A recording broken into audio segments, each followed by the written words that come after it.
Abdullah Abdurim hakikaten qanchalik danlasa arziydigan bizning yosh talantli naqsh cho'lponlarimizdan biri.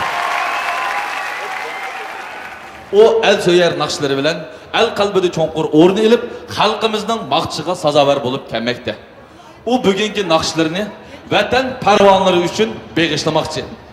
Uning bizga birinchi aytib bergan naqshi "Yatta qizlarim".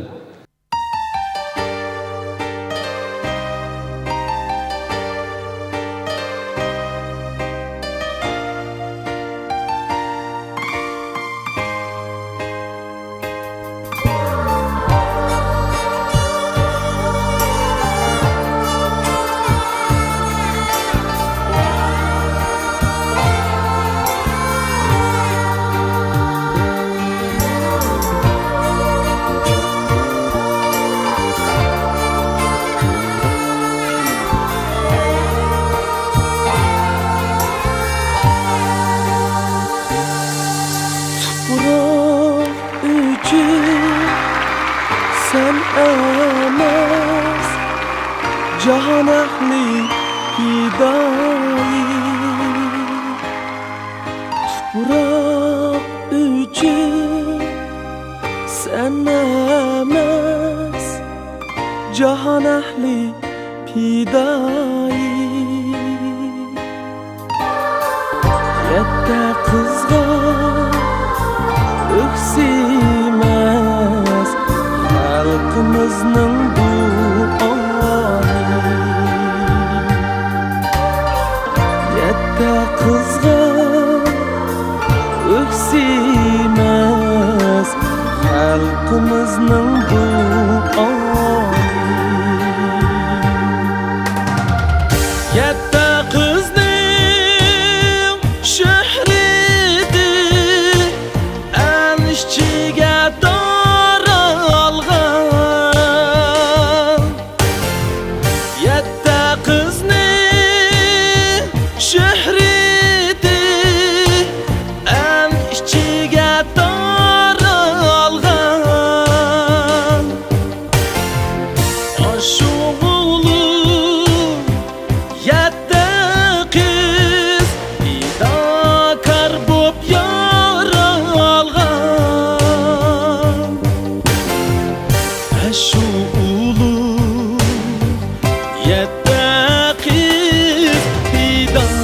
Karbup yaralgan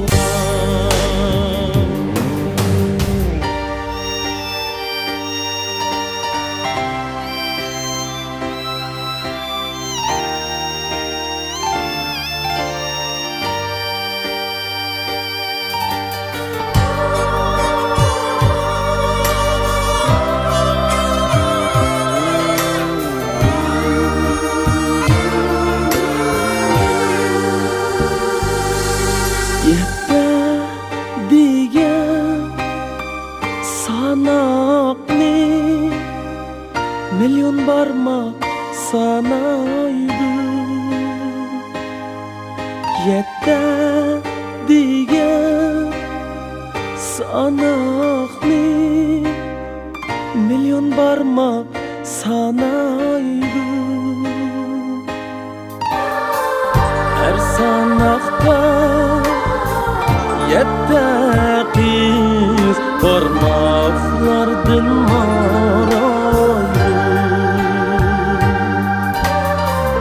Her sanakta Yette kız parmaklardan marayı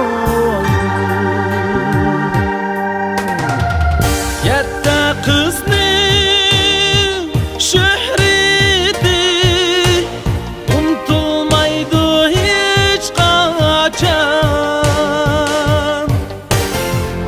Yette kızning şöhreti unutulmaydı hiç kaçan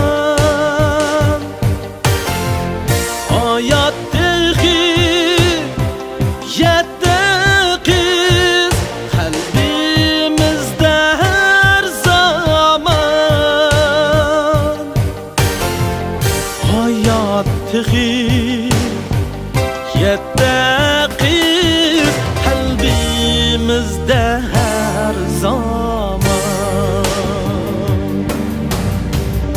hayat tehi Yedde kız kalbimizde her zaman